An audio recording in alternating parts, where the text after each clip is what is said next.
afternoon, morning, night, whenever you find it most convenient to listen to the Bonfire. I, as always, am Alan, the Poe with the goal, and that goal is to basically tear down my room. I've got that like ADHD want of just wanting to completely reorganize my room, and the moment we're done with this episode, walls are going to be flying off. I'm, as always, joined by my lovely jubbly co-hosts, DJ. I love when the autism works its magic. Yes, and Tim. Autism magic should be a hashtag. I don't know if it is or not, but it should be. Oh, I wonder. I weaponized autism. Weaponized autism is a phrase that I didn't think I would hear today. But I've just been digging around some stuff, and right before we were recording, I decided to I found some old match programs, or like the little sheets that tell you like the whole squad from all the way back from 2021 and 2020, which is pretty cool. Also, just seeing a bunch of names of people who no longer play for this team, so that's fun. So anyways, let's just break down into some news. One person who doesn't play for the team now temporarily is Brian Dowd. He's been loaned out to Huntsville over in USL. He for basically the rest of the season. He was sort of like second or third keeper behind Patrick Lowe's. He hasn't really appeared in a Fire shirt, and of course, on top of the injury, he just hasn't had that much of a chance. Dowd, he is on an option for next year alongside with Gall. Spencer Ritchie is out of contract, though. On the same note, Justin Reynolds. Let's talk about Dowd just for a second. Sure, go for it. Huntsville does have an option to, or either Huntsville or Nashville. I'm not sure which. I don't think it really matters for this, purpose. An option to keep him at the end of the season if they want. I don't know. They haven't said what amount of money or GAM triggers that option. If it would be GAM if it's with the first team.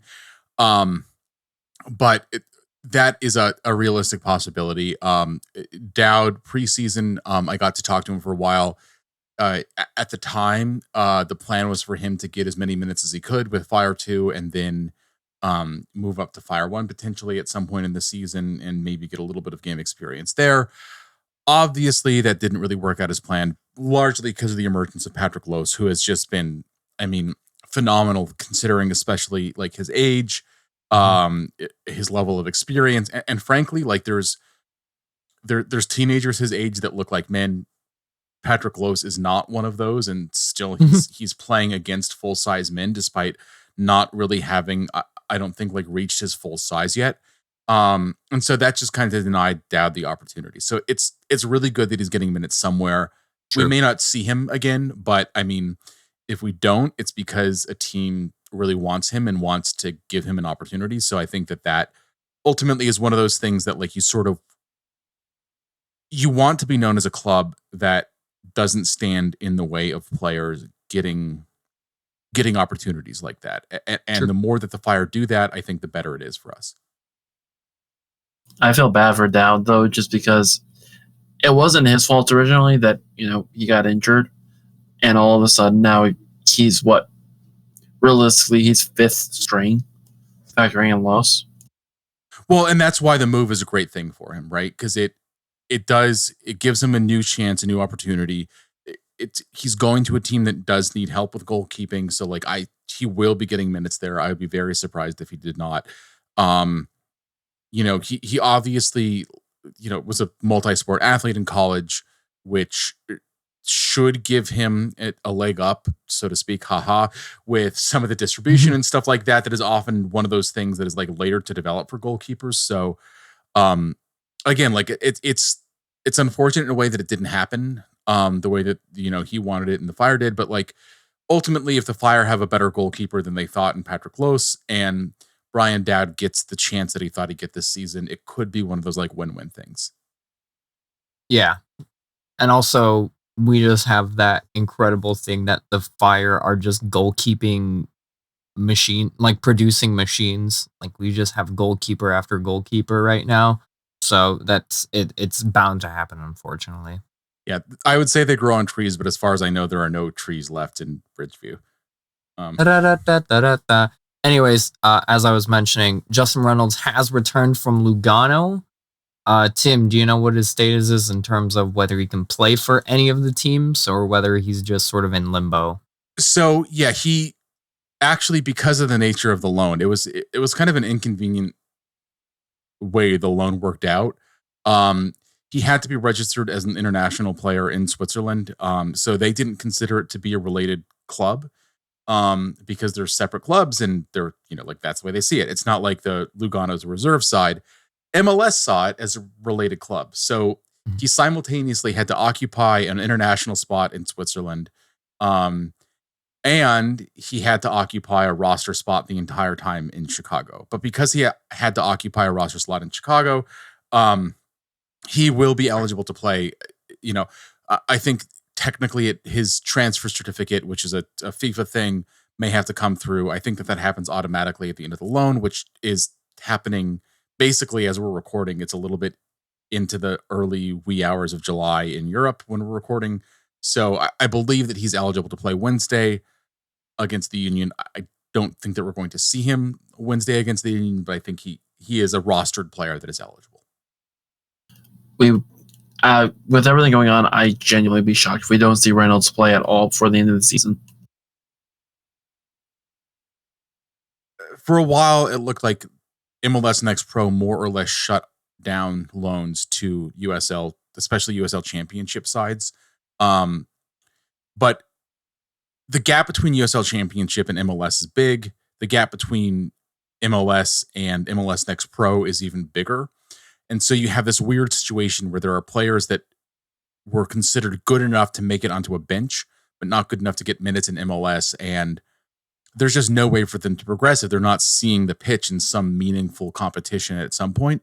And I think Justin Reynolds has kind of fallen into that trap a little bit. But again, like there are things that happen where players get opportunities, and it's not necessarily like a little bit of it is luck, right? Like if you are on a team that has the right things going on around you and it puts you in the right light, you can start to flourish. Some players don't get that when they're given a chance, but hopefully he gets a chance, and hopefully it's a chance that lets him, flourish and show what he can do. Speaking of Fire 2, now that I actually have it on my head, I think it's also rather interesting. The Fire haven't sent many first teamers down. The only two players that consistently play are Casas and Orhel. Pretty much not even Allensburg doesn't even go down anymore. Allensburg went down mainly for the Open Cup, and I know back when he was coming back from injury, he was featured with 2. I think now he's just a more consistent bench person for the first team. Like when you're kind of stuck in that spot where it's like you're not getting first team minutes, you're not getting, you're not being sent to the second team. How do you progress as a player? And that makes it a real challenge. And again, like part of that is just sort of the gap between the Fire and Fire 2, like not just like the Fire and Fire 2, but MLS and MLS Next Pro. The fact that USL is maybe more of a step down than like what you'd see in other countries between, say, like the Bundesliga and the, I guess in English, like 2-period Bundesliga, or the Premier League and the Championship. And so it's difficult for some of these guys to find a spot where they get meaningful minutes. And I think that there's less of a willingness to do those kind of loans in MLS for whatever reason right now. So it's rough. Yeah. What a weird pyramid we have constructed here, honestly. All right. Over in Europa, our favorite calved man, Xherdan Shaqiri, even though he hasn't appeared in a Euro game since the game in Scotland, Switzerland are doing fairly well and have pulled an upset once again, taking down a reigning champion, this time in Italia, winning 2-0, and they will head on to the next round. I'm pretty sure this Saturday they will play against England. So even though Xherdan Shaqiri himself isn't getting much minutes, Switzerland is moving on. So it's a bit longer he's not here in Chicago. Yeah, at least another week, with the match being next Saturday. And I think that the big question is like how, like how much of a hurry will there be for Shaqiri to come back, and what would that mean for the squad if he comes back? The window is open in a lot of the potential countries that he's been linked with, including Turkey, where he did verbally express interest, which we talked about in the last episode. So we'll see. Interesting times. I think there was some discussion on social media about whether or not Shaqiri not getting minutes and therefore not having the opportunity to have like a highlight reel tournament the way that he's done so many times. Like, I think that's how most of us learned Xherdan Shaqiri's name, was from major tournaments where he would put together those performances. Honestly, I think at this point it's like 6 of one, half dozen of the other. Like, yes, it would be great if he had scored a hat trick instead of a single goal in that match. But at the same time, like the reverse side of it is, if he's playing, there's a possibility he gets injured. There's a possibility that he doesn't, ball out. And right now, I think if you're a club looking at Xherdan Shaqiri, like you sort of know what you're getting, right? Like you can look at footage, like you're going to look at footage before you offer a guy a salary that is going to be significant in one way or another. And you can tell that he's not as fast as he used to be, but you also still see those, like the ability to like make, kind of crazy passes every once in a while, the ability to like take shots that are wild and find their way into the back of a net. Like, so what you're getting. The fact that he was good enough to make the squad of a team that made it so far to the quarterfinal round, I think is a good sign. So we'll see. Yeah, we'll see. There's a lot of business to be done, especially if we offload Xherdan. Recently watched Tom Bogert, his video of what all 29 teams in MLS should do. And one thing he said, of course, top of the list is Xherdan Shaqiri, get that resolved. He also talked about possible DP attacker, DP number 6 possibly, as well as an upgrade to center back / Teran replacement, which I guess we'll get on to that a bit later on.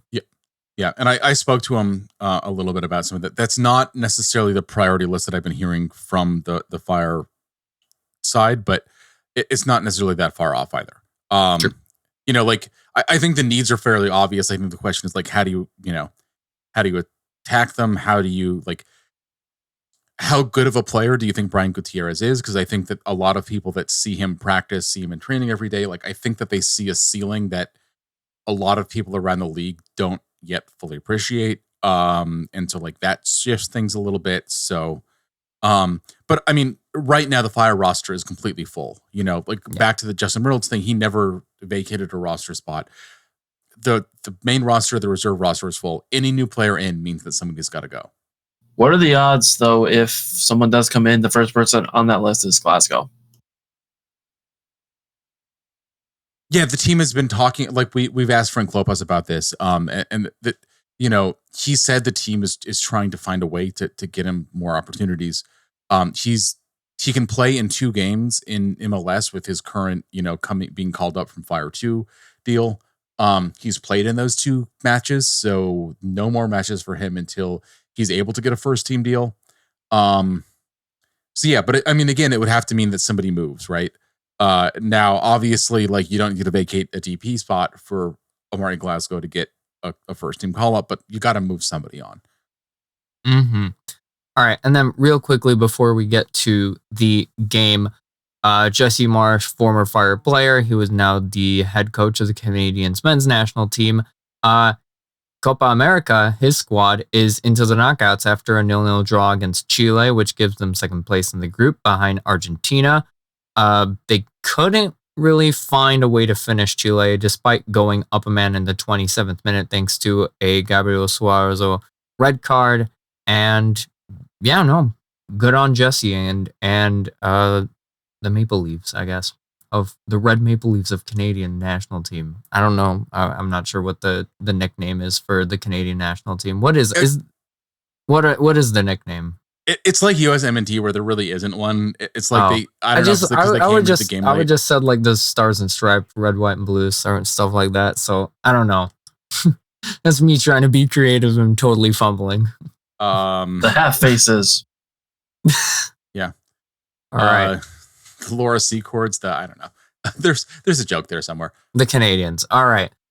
So now we move on to the Pacific Northwest, where the Fire haven't But out of played Canada, so we're not in out that of part of the Canada. Pacific Northwest. Yeah. No. Not like Vancouver, British Columbia, Northwest. We're just below We're that on the in proper Seattle. side. So yes, a tale of two halves, we can say, for this game. Very similar scoreline, exact scoreline since 2020, which is 2-1 Fire loss, unfortunately, to the Sounders, thanks to an early Marin Haile Selassie goal, early around the 30th minute in the first half, where the Fire really dominated up until you had a Carlos Teran injury. I believe his hammy was hamified and he had to be taken off. Mauricio Pineda got a still little yellow card, and sort of the pages, the And tables Mauricio Pineda got flipped. Mauricio Pineda was out of the starting 11 for the first time in the previous few matches. Yeah. Which is a little. So I wasn't that surprised that Pineda was out of the 11. I was a little bit surprised that Pineda went out of the 11 before Arnaud Souquet, who did remain in. Obviously, I guess that the coaching staff likes what they see from him as a center back, and you have the possibility then to take off a defender and shift into a 4-man back line from kind of like a 5, and then play Souquet on the right wing. So I guess that is the flexibility maybe, but I thought that was a little surprising. And then Pineda came on as a substitute for the injured Carlos Teran, which I also thought was kind of an interesting choice because, like, not that Souquet and Pineda are like close to the same player, the same profile, but they're both sort of, well, one, they're not nearly as big as Carlos Teran. Like they're not going to like be big physical presences in the box and, you know, intimidate the heck out of people with just like their sheer, you know, size. And both Pineda and Souquet are players that you think are like a little bit better maybe at like ball movement, playing up, like linking up with the midfield, that kind of thing. And so by having, you know, at that point, the 3 center backs were Rafa Chihos, Arnaud Souquet, and Mauricio Pineda. And so to have them sort of together, the only like, I don't know, like classic, like English, like proper football center back that you had was Rafa Chihos, the like big body in the box that can like get in the way of things, right? Not that that's like all of his game or all of Tehran's game, but I mean, that is a part of what they bring. And I think it was an interesting choice because Wyatt Omsberg is on the bench. He is a taller guy, like he can help you with aerials and stuff like that. And so the fact that he wasn't chosen, I think says a little bit about how far his stock has fallen in the coaching staff's eyes, which is unfortunate because that's also something that I think we saw Mauricio Pineda struggle with a little bit in this match, was just like the physicality of what was being asked from him and just like staying on the guys, because Tehran's job, which he's been doing well, was more or less like the most talented player on the offense. You man mark the heck out of them and you make their life miserable and you take them out of the game. And he's been doing a good job of it, which is why, like, other than Orlando, which was the first team the Fire faced under the 5 or like 3 center back, like 5 back line, whatever you're going to call it, system that they've been playing the past few games, like Orlando had kind of a multifocal attack where it wasn't just one guy, because you had like Duncan McGuire, you had Facu Torres. With the players that Seattle had out, it was more or less like if you can take Jordan Morris out of the game, your life gets a lot easier. And I think Teran was doing a good job of taking Jordan Morris out of the game. I think that Mauricio Pineda did not do as good of a job of it. And I think that that's one of the things that really cost the Fire. And like it was like the play that led to the penalty kick was Pineda trying to mark Morris. It looked to me like he slipped and fell. It looked like a turf issue. I don't think that he intended to fall, but whatever, it was called as a penalty kick. But ultimately, it's because he was having difficulty sort of like staying on his mark and marking Morris out of the game, which was the I guess the job description for Teran if he'd stayed in, or Pineda when he came in for Teran. Yeah, I mean, man-to-man was very much the key, especially in this first half. Everyone was such a bully, and and especially in the first 30 minutes before Marin Haile Selassie finally got his goal up front, whether it was like Fabi Herbers or in the back, like you mentioned, Carlos Teran, they weren't letting Seattle have their way essentially in their own half. Essentially, they were just man-to-man bullying, essentially keeping some sort of possession and just essentially control of the game throughout the first half, even up until, like you mentioned, Mauricio Pineda came on and he just sort of didn't understand that. So that's why we had essentially a tale of two halves, where in the second half, something just got switched off. I think, I don't know how late it was over them, like mentally for them, and they were just falling asleep. That led to 3 penalties overall being called. Now, 2 of them were awarded. One was canceled by VAR. One was given, though, by VAR. And that's how inevitably Seattle ended up taking the victory, including at the very end in the 93rd minute of added time. Yeah, and if you look at what Seattle fans were saying on social media, they wanted there to be a fourth penalty or something against the Fire. Maybe not a penalty, but like a red card maybe on Chris Brady, because he had a high kick well outside. Like he was off of his line, far out of his line, far outside of the box, multiple occasions. Like the guy was doing his best like Lev Yashin impression throughout the match, which like really we haven't seen him do as much. We can talk about that, I guess, but he had a high. He like basically, did one of the like booted down goalkeeper kicks where his leg ends up above his head, but ended up making contact with a Seattle player who was down. I'm trying to remember who it was. Maybe it was Ymar.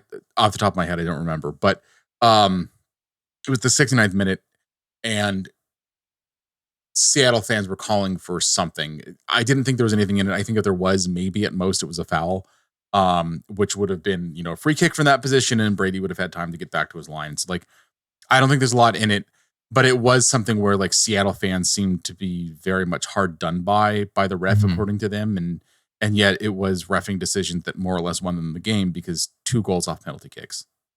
Yeah, and like I said, there was just some sort of mindset shutdown into the second half where, it led to those penalty kicks happening, whether it was Jonathan Dean pulling down, who was it? I think it was Paul Rothrock. I love these names. Yes. It was, yeah. And Paul coming on in the second half, I think, was a big change for them. Like, yes. He balled out that match. Essentially, Seattle adjusted to the game plan while... I saw a lot of people on social media saying that Frank was going to be a bit static when it came to the game plan, and it apparently was in the second half. Well, and when you look at the Fire didn't even make a substitution until the 85th minute. Yeah, that's what I was going to say. Yeah, that's and I mean, I think that all of us the subs. Yeah, like we wish the subs had come earlier. Now, I mean, technically they did. I mean, it was Teran for Pineda in the first half, which did use one of the substitution windows.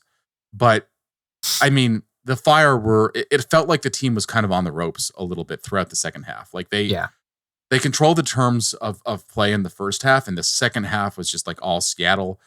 And I think after Albert Rusnak's first goal, I think at that point, like it felt to me like maybe you let the play go on for a few minutes on the restart, but like if things didn't pick up for the Fire, which they did not, like after that, it was all Seattle for a few minutes.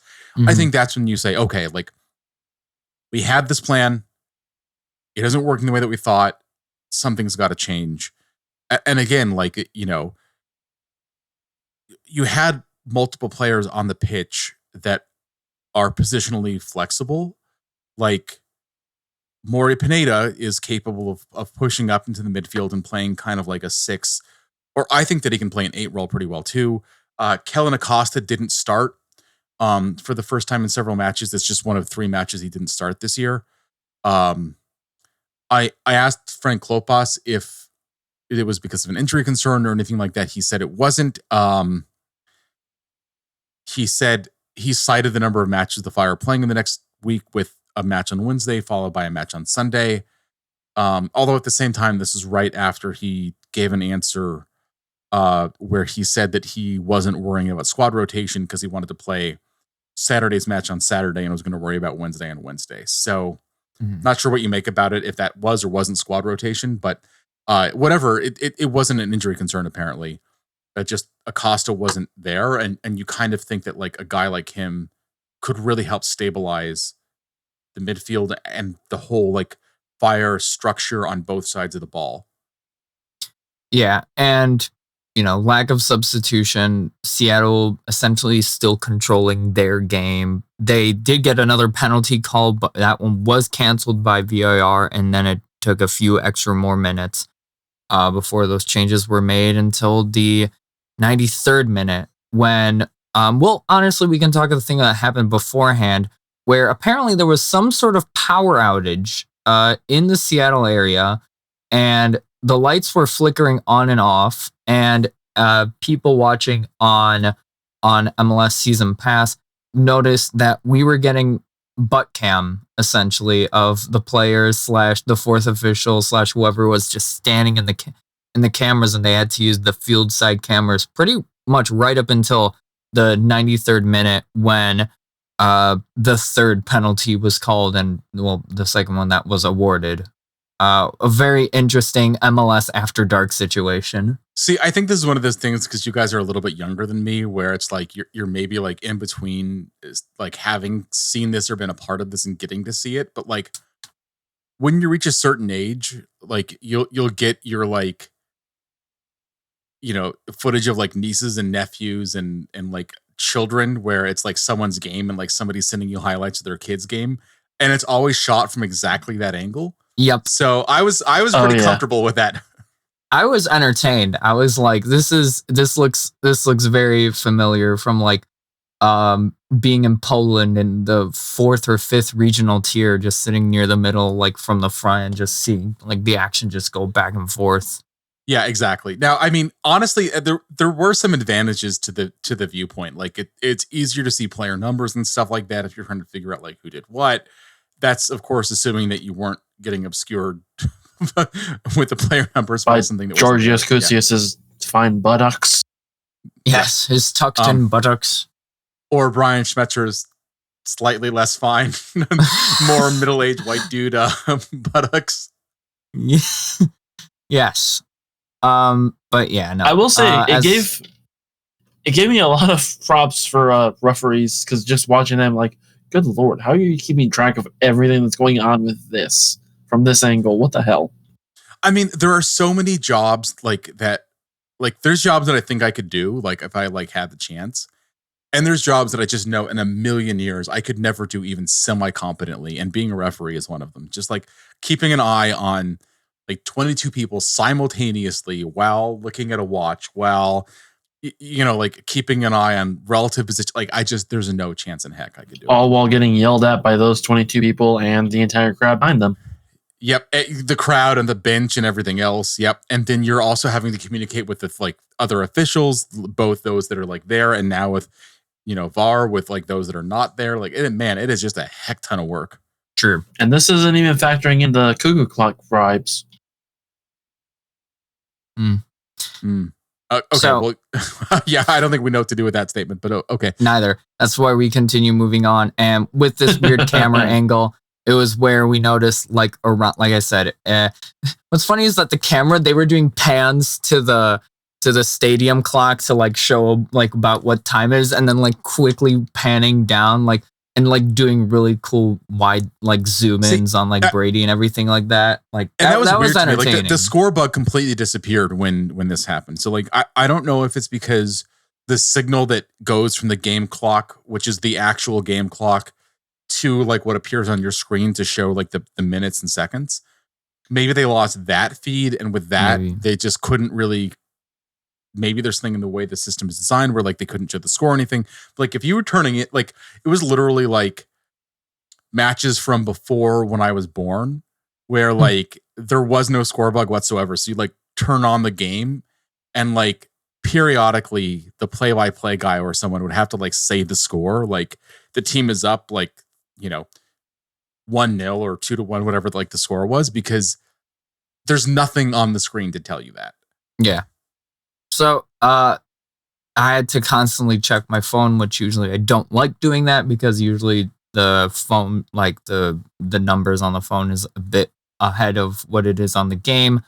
93rd minute is when we see that Seattle is still in possession. I don't see exactly who was fouled. I'm pretty sure, Tim, you know, but Mauricio Pineda essentially brings them down to the ground to award the second penalty awarded in order to once again give Seattle a late win over the Fire. Yeah, that was Jordan Morris, who was the sole striker in their setup in that match.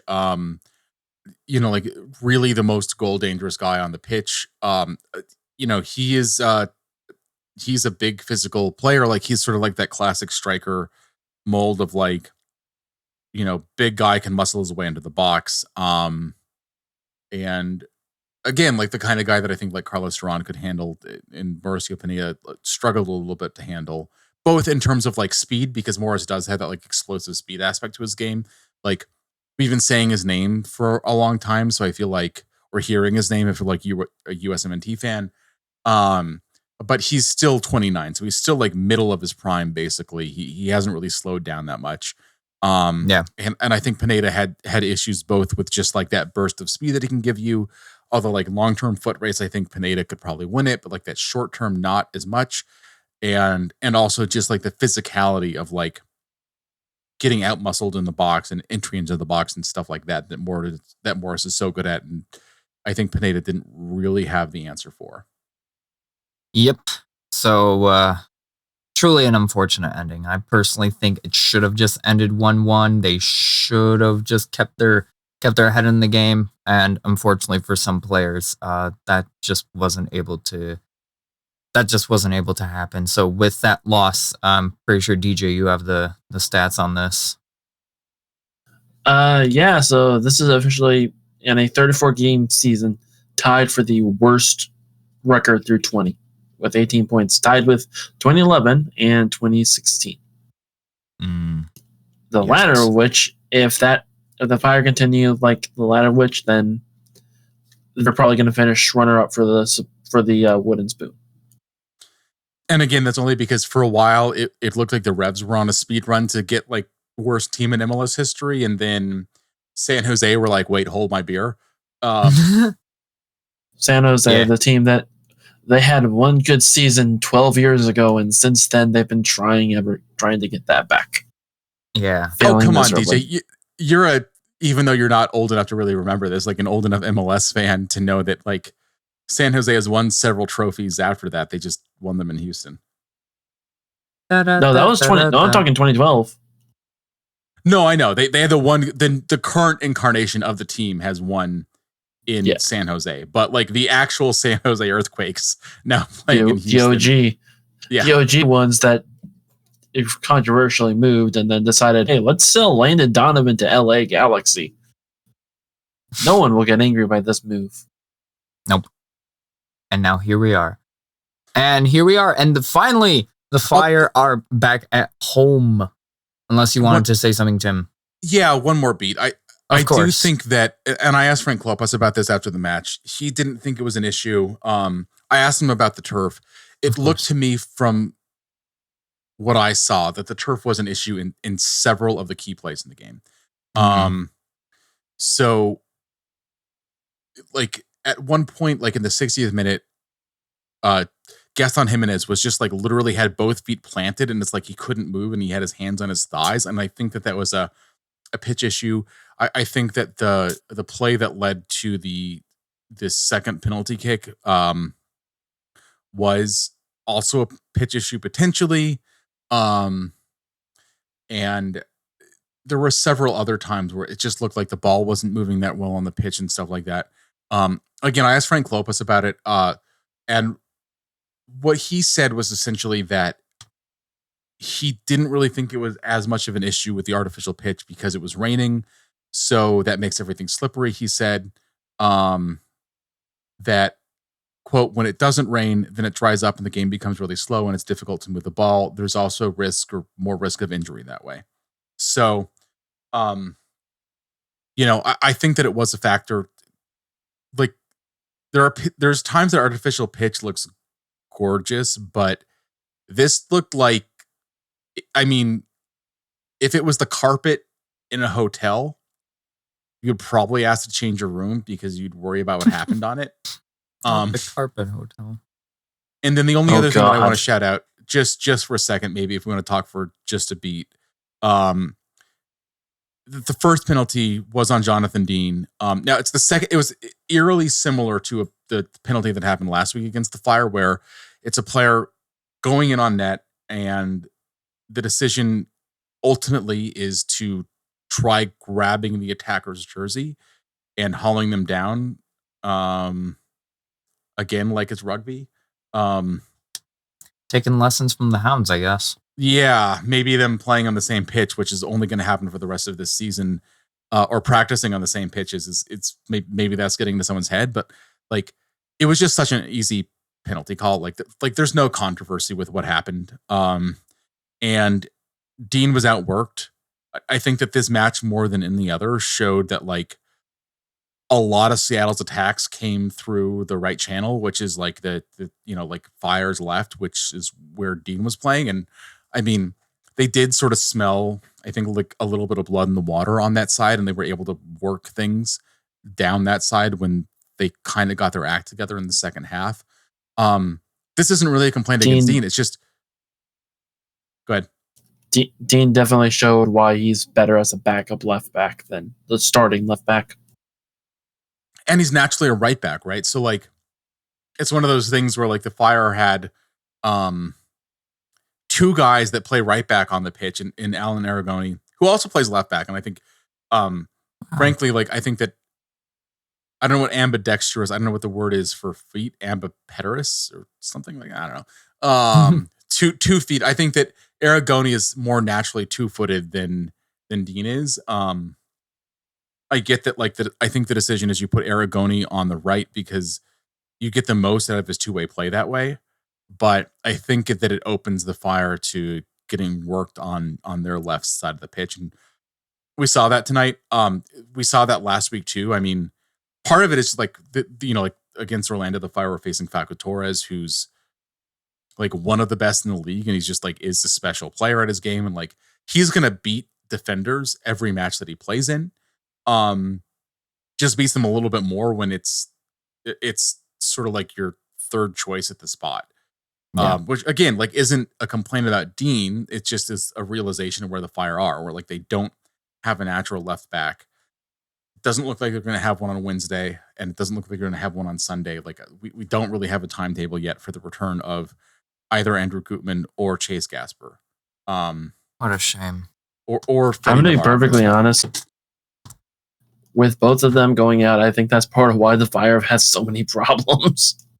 Yeah, it's certainly an issue, right? Like at the same time, like I don't think you can really say like, well, that like stretch of matches where the Fire couldn't buy a goal for the life of them, that's down to the fact they didn't have a good left back, right? Like that's like that's not like, but it's certainly like it's a factor, and it's an issue with like MLS roster sizes and stuff like that. But it's also something that's going to continue to be an issue until something addresses it. Now, what's sort of unfortunate, the FC Cincinnati used the season-ending injury tag on Matt Miazga earlier this week because of an injury that he just got. That opens a roster spot. It also opens up, basically they can replace him with a player that's as expensive as Matt Miazga, and he's not a cheap player. As one of the best defenders in the league. The Fire haven't used the season-ending injury tag, which you can only do once. You've got to do it soon if you're going to do it. But I mean, the team needs help. And again, like, I don't know what the timeline is on these guys getting back. It seems like it's soon, but also we were kind of initially told that the players that have been out the longest. So, Gasper, Gutman, who was out back, then out again, and Fede Navarro should have been back by early June. And now we're being told, it could be like a week or two or more, and it's July. So, and Salquist now. Yeah, Toby Salquist too. Stalquist's injury, to be fair, when we all saw that, we all were like, that's probably not going to be a couple weeks. No, and I assumed it was a season-ending injury, just with the way that it looked. Now again, but the team hasn't said. But if the team had said that, and again, I don't know the status of any, but I don't know what's going on. But I think it's a discussion you have with the player. I think it's a discussion that the front office needs to have.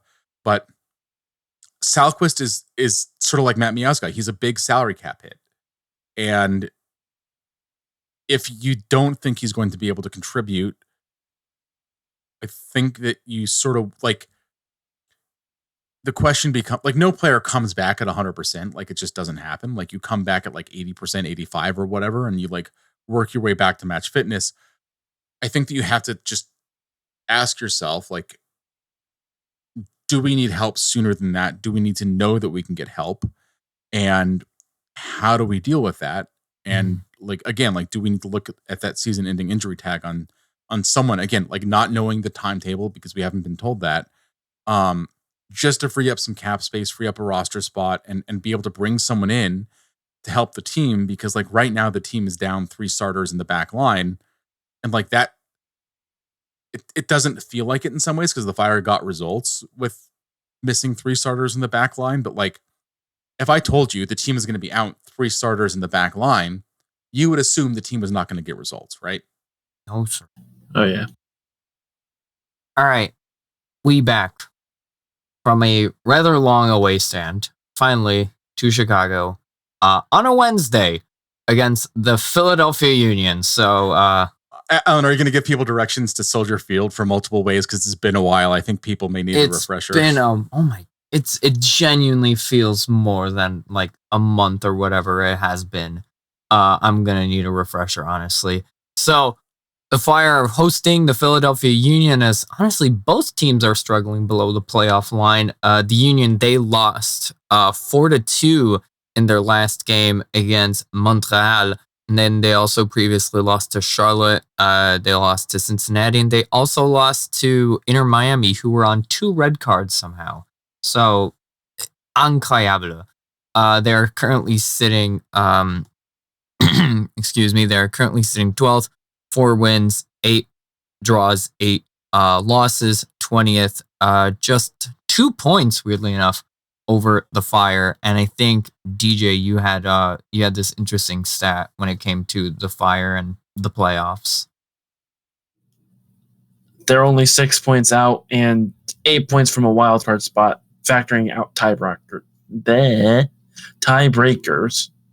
But yeah, this just kind of shows how insane the East has been this year, which is the difference between last place and 7th is 8 points. See, but at the same time, that's a little misleading because the Fire being in last place, it's not about the 6 points. It's about there being 6 points and all of those other teams between you in that playoff spot. The Fire, if you're in the Fire's position, you need to do better now than 5 teams to make the postseason, right? You need to outdo all 5 of those teams to make the postseason. Now, I mean, knowing that some teams are probably going to drop, is it possible that a team that's currently in a postseason spot is going to drop out? That's entirely possible. But at the same time, it's hard to say who. You basically need to have the Fire go on a run similar to the Sounders in 2016 and pray at least 3 teams above them just crap out. Yeah, it's just something I've also said, how the Fire have been playing catch up in a league that has been long, in a conference that's just been far ahead of them. No matter how many assets we add, it never seems it's enough. Yeah, I mean, a couple of weeks ago, the Fire is something like a 1 in 6 chance of making the playoffs, which isn't really that remote, right? That's a roll of a dice where it's a die where it's if it comes up as 6, you're in the playoffs.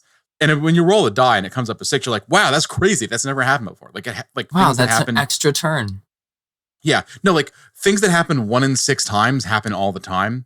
Now my back of the napkin math is it's something like half that, right? So we're getting into like close to 1 in 20 chance of making the playoffs, and it's So just someone roll a d20 and hope it's a. Oh, I've got the D20 right here. Hang on. All right, let's see if it's gonna happen. I rolled in that one.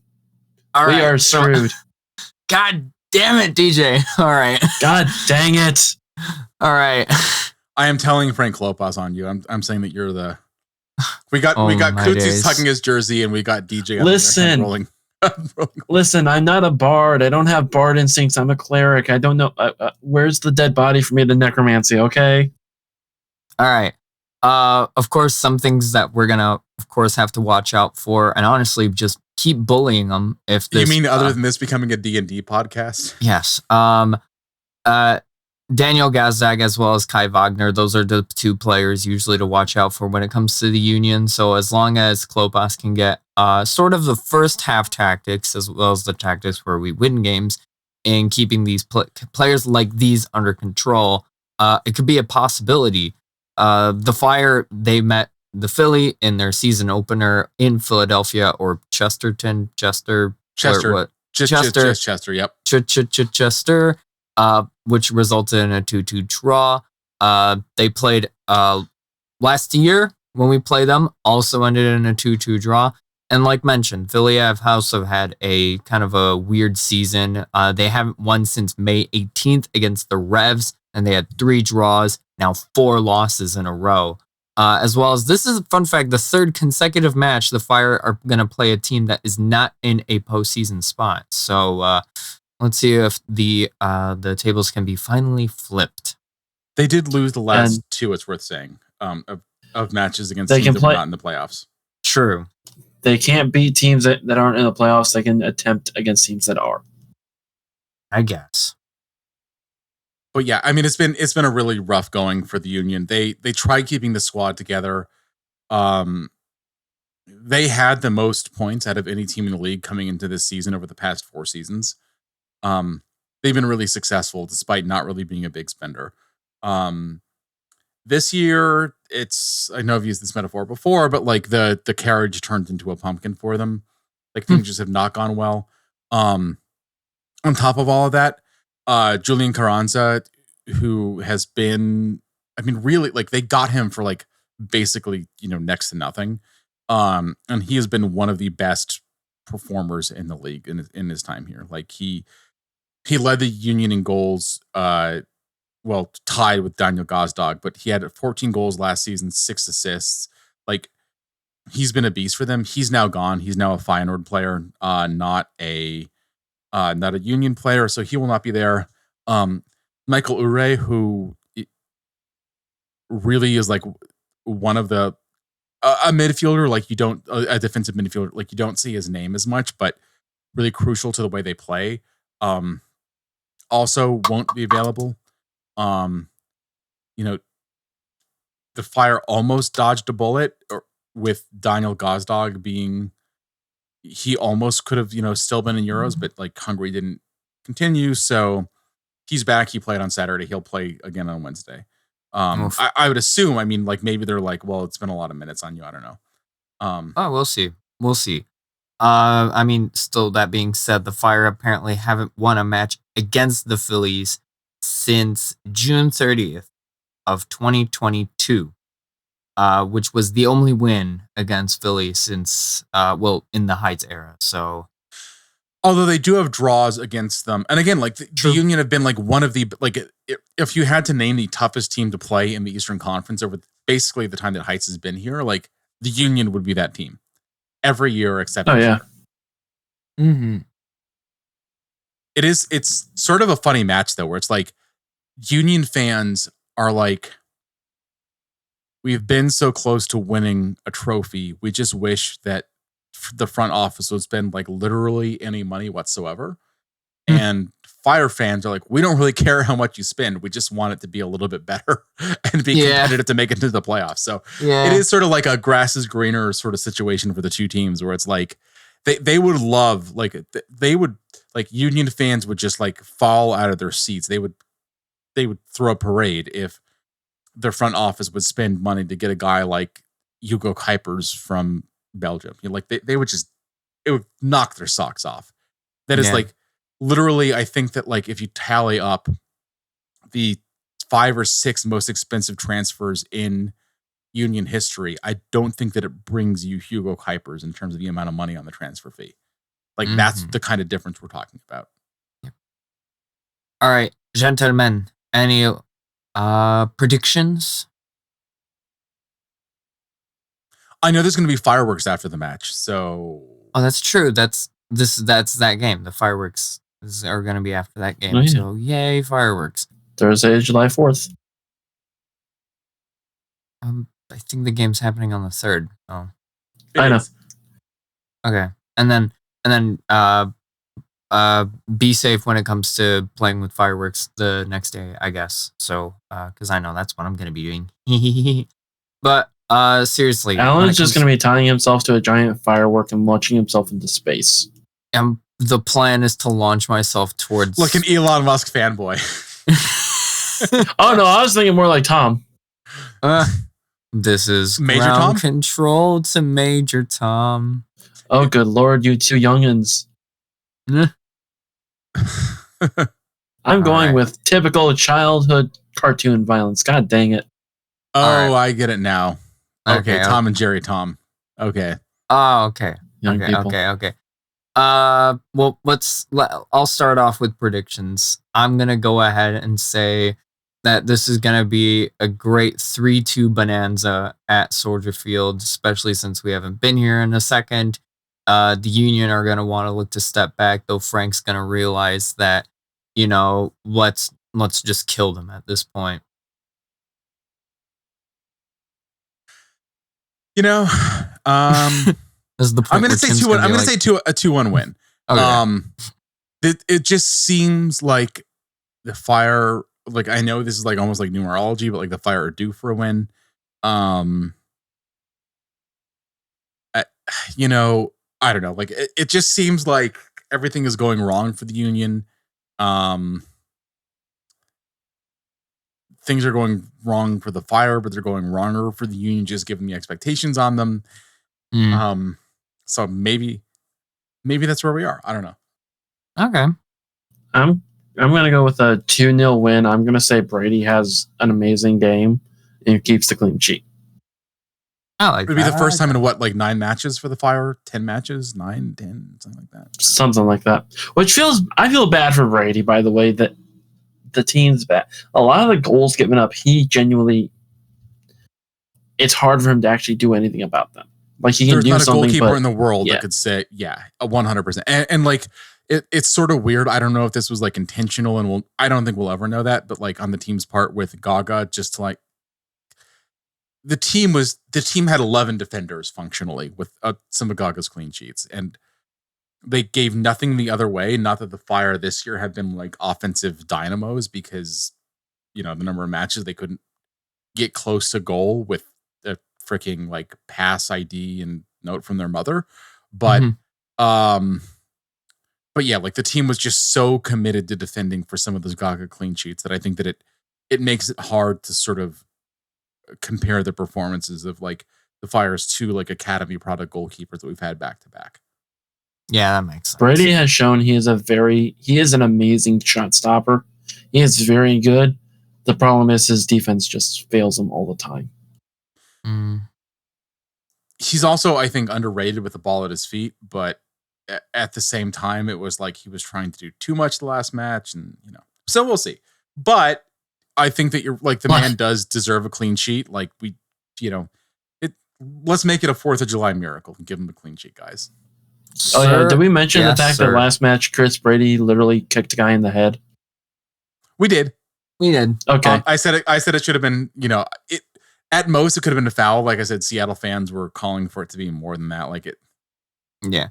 I love that we I also thought have you were talking about someone else. I also love that we have a new Chris Brady meme when he was just gazing at the fans, like booing at him, like, why are you booing at me, essentially? So we have that picture as well. So Joe Chaz from On Tap Sportsnet had a phenomenal post about that. He like clipped the video, and it's just his like literally like Brady like shaking his head incredibly dispensively, like really like what the heck, man. And he said, when somebody tells you that Cleveland is a nice city. Shots fired. All right. Any last words of wisdom before we see each other, except you, DJ, at the lakefront? Whatever you do not combine pizza and pineapple. Amen, I say to that. I'm pretty sure that's why the Italians lost in Europe. This episode may now. come out on Canada Day, and you're insulting the greatest pizza created in Canada. I will insult all of Canada for no reason. Yeah, this is what now, the 29th season in a row that Canada does not have the Stanley Cup?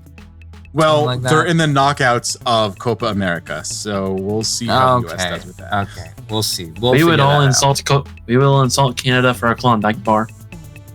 Quite literally, me and DJ are on the same page. All right, I, as always, have been Alan the Pole with the Gold, joined by my lovely jubbly co-host Tim and DJ. From now until forever, come on, you men in red.